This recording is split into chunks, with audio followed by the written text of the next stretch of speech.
globalement, on parle déjà d'expérience unique parce qu'on souhaite offrir une expérience personnalisée et différenciante par rapport aux autres entreprises, mais aussi digitale et humaine. Voilà, donc déjà, globalement, on parle d'expérience unique, digitale et humaine chez Orange. Alors, comment ça a démarré? Orange, en fait, s'est donné l'ambition, dans le cadre de son plan stratégique essentiel 2020, d'offrir une expérience client incomparable.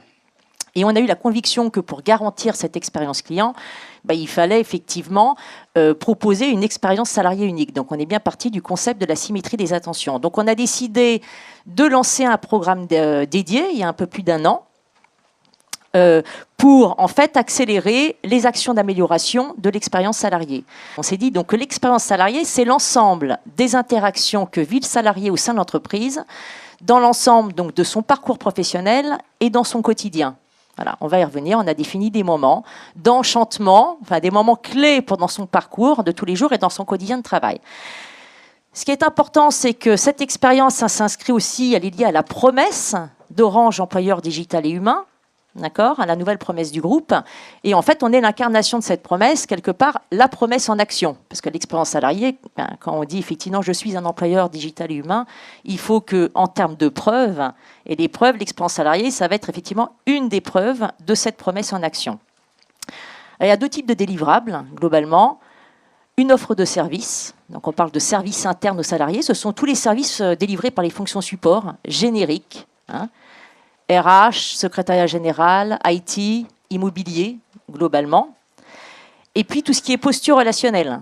C'est pareil que dans une relation, quand on va acheter quelque chose, la relation c'est clé, on le sait, même des fois plus que le service. C'est un programme qu'on a co-construit avec les salariés, donc on est vraiment dans le test and learn permanent. Même la définition, tout ça, c'est vrai que ça fait un an. On a des itérations très rapides et toujours, avec l'ensemble des salariés là-dessus. C'est également construit en symétrie avec l'expérience client et les techniques marketing. Je vais revenir juste après. On s'est beaucoup inspiré, on n'a pas été inventé des choses, sur la gouvernance de l'expérience client et on s'est inspiré des techniques marketing client qu'on a simplifiées pour l'interne. Et effectivement, aujourd'hui, on fait du marketing dans les fonctions support. On commence à en faire au niveau des fonctions support chez Orange. Maintenant, on a un service dédié en interne pour tester systématiquement tous les services internes avant lancement.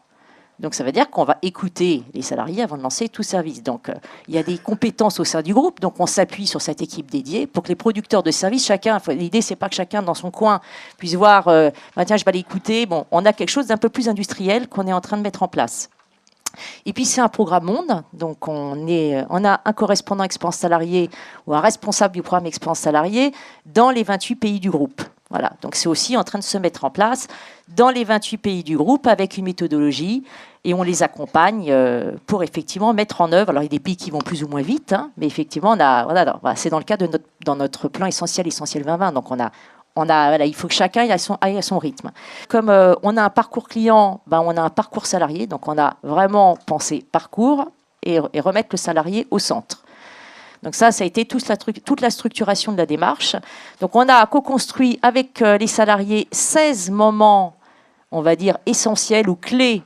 Il y en a 8 de leur parcours, de mon entrée dans la société à la sortie. Alors, je suis recruté, je développe mes compétences, je suis rémunéré, etc. Et vous en avez 8 dans le quotidien. J'arrive dans les locaux le matin, je me connecte à mon environnement de travail, je collabore, j'échange avec mes collègues. Donc, on a défini 16 moments qui sont des moments détaillés en termes de parcours. Et on a fait la même chose avec les managers, puisque les managers sont des salariés, mais ont des moments spécifiques. Voilà. Donc, il y a 12 moments pour le manager. Donc, voilà comment, le début de la démarche, comment on a structuré les choses et comment on va les décliner derrière, je vais vous dire. On s'est donné 4 leviers globalement. Donc, le premier, c'est d'offrir des services personnalisés. Je vais le détailler là. Le deuxième, c'est tout ce qui est effectivement développer une attitude listening responding, qui est notre posture de marque, la posture relationnelle. Le troisième volet, c'est encourager l'intelligence collective. C'est aussi fondamental. Et le dernier volet, c'est tout ce qui est mesure, on va dire, de la mise en œuvre de la promesse Orange et des leviers d'engagement. Donc, on a ces 4 leviers. La première action, c'est qu'aucune offre interne, aucun service interne ne sort sans écoute préalable. Deuxième chose, on a monté un comité marketing. Comme vous avez des comités marketing pour les clients, on a monté le comité marketing des fonctions support pour nos services. Donc, il y en a 4 pour le moment dans le groupe. Donc, c'est en train de se déployer. Donc, on en a un en France qui regroupe les directeurs fonctions support, les entités France. Et qu'est-ce qu'il fait, ce comité marketing? Il donne le go, no go to market des services internes.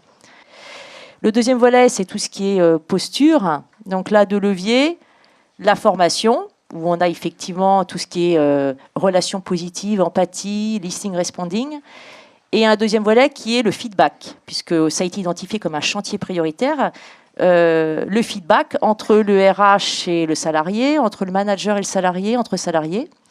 Et donc, on travaille un groupe de travail en ce moment qui planche sur des recommandations pour faire évoluer la culture du feedback au fil de l'eau au sein du groupe, qui est un élément clé, quelque part, de la posture, et de l'entretien individuel. Troisième volet, c'est l'intelligence collective. Donc là, on planche sur un nouveau programme d'innovation salarié groupe. C'est un peu notre ADN parce que l'idéation, on en a toujours eu dans le groupe. Les salariés sont très moteurs pour proposer des idées. Après, les dispositifs qu'on a ne correspondent plus vraiment à nos modes de fonctionnement. Le dernier, c'est la mesure de la promesse orange et de levier d'engagement. Là, c'est la nouveauté. Enfin, l'idée, c'est quoi? C'est qu'aujourd'hui, on mesure avec un baromètre social généralement des résultats entreprises. L'idée, c'est de pouvoir avoir une vision entreprise, manager, équipe et salarié. Ça veut dire donner les moyens aux 3 acteurs, que sont l'entreprise, le manager, l'équipe et le salarié, d'agir sur leur propre levier d'engagement. On a un baromètre social qui donne une vision entreprise. L'idée, c'est de pouvoir donner au manager et à l'équipe un outil qui permette de travailler sur la dynamique d'équipe, tous ensemble. Donc, on a effectivement développé, ou on est en train de développer un petit questionnaire de 10 questions, très simple, qui sera sur volontariat pour les équipes qui le souhaitent, comme un moyen, effectivement, de travailler sur la dynamique d'équipe. Donc ça, c'est pour l'aspect équipe. Et sur l'aspect, on va dire, salarié, on n'a pas encore... Enfin, c'est ce vers quoi on souhaite tendre, pour donner les moyens des salariés qui le demandent, même pour préparer un entretien, de pouvoir identifier leur propre levier d'engagement. Donc, on est en train de regarder ce qui existe pour voir, effectivement, en auto-évaluation, un outil qui leur permettrait de travailler là-dessus. Donc, voilà un petit peu le triptyque qu'on souhaite développer.